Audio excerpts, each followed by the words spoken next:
ভিডিওটিতে ক্লিক করার জন্য আপনাদেরকে জানাই অসংখ্য ধন্যবাদ। আপনারা দেখছেন আপনাদের প্রিয় ইউটিউব চ্যানেল wow007। তো ফ্রেন্ডস, সবাই কেমন আছেন? নিশ্চয়ই খুব ভালো আছেন এবং সকলেই চিন্তিত আছেন যে রাজ্য সরকারি কর্মচারীদের টিএ নিয়ে যে সুপ্রিম কোর্টে ডিএ মামলাটি ছিল সেটি কি হলো, বা আবার কবে ডিএ মামলার শুনানি হতে চলেছে, সমস্ত কিছু বিষয় নিয়ে আলোচনা করব। ভিডিওটি সম্পূর্ণ দেখবেন। চ্যানেলে যারা এই ভিডিওটি প্রথম দেখছেন অবশ্যই চ্যানেলটিকে সাবস্ক্রাইব করে পাশে থাকা বেল আইকনটিতে প্রেস করে রাখতে ভুলবেন না।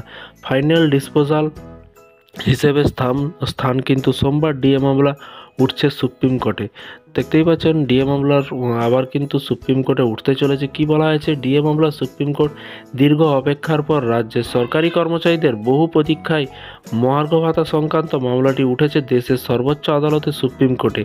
আগামীকাল সোমবার ডিএ মামলা উঠেছিল সুপ্রিম কোর্টে। এর আগে বেশ কয়েকবার শুনানি পিছিয়ে গেলে সুপ্রিম কোর্টে, তবে এবার আছে সুখবর। সুপ্রিম কোর্টের প্রকাশিত কজ লিস্ট অনুযায়ী কিন্তু সোমবার 7 নম্বর কোর্টে ডিএ মামলার নথিভুক্ত আছে।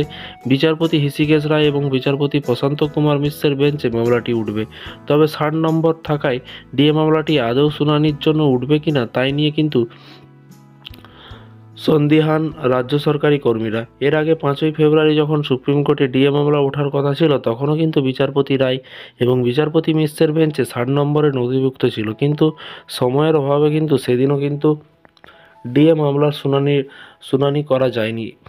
1 মাসেরও বেশি পিছিয়ে যায় শুনানি। এই বিষয়ে কিন্তু confederation of state government employee সাধারণ সম্পাদক মলয় মুখোপাধ্যায় বলছে, সুপ্রিম কোর্টে 7 নম্বর কোর্টে কজ লিস্টে অনুযায়ী কিন্তু শুধুমাত্র আমাদের ডিএ মামলাটি ফাইনাল ডিসপোজাল হিসেবে স্থান পেয়েছে। তাই আমাদের আইনজীবী আশাবাদী যে ডিএ মামলা উঠলে সোমবারও শুনানি হওয়ার সম্ভাবনা আছে।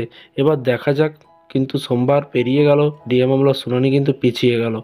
এবং 2022 সালের 20 মে কিন্তু কলকাতা হাইকোর্ট নির্দেশ দিয়েছিল যে 3 মাসের মধ্যে রাজ্য সরকারকে বকেয়া ডিএ মিটিয়ে দিতে হবে। সেই রায়ের বিরুদ্ধে রিভিউ পিটিশন দাখিল করেছিল রাজ্য। এই মুহূর্তে কিন্তু কেন্দ্রীয় সরকারি কর্মচারীরা পাচ্ছে 50%, অন্যদিকে রাজ্য সরকারি কর্মচারীরা পাচ্ছে 14%। কেন্দ্রের সঙ্গে রাজ্যের ফারাক কিন্তু 36% কম পাচ্ছে রাজ্যের সরকারি কর্মচারীরা। তো ফ্রেন্ডস, এই ছিল আজকে একটি ছোট্ট আপডেট। এই ধরনের প্রতিদিন সরকারি কর্মচারীদের লেটেস্ট আপডেট পাওয়ার জন্য চ্যানেলটিকে সাবস্ক্রাইব করবেন, পাশে থাকা বেল আইকনটিতে প্রেস করে রাখবেন পরবর্তী লেটেস্ট আপডেট পাওয়ার জন্য। ভালো থাকবেন, সুস্থ থাকবেন এবং নিজের খেয়াল রাখবেন। Thank you.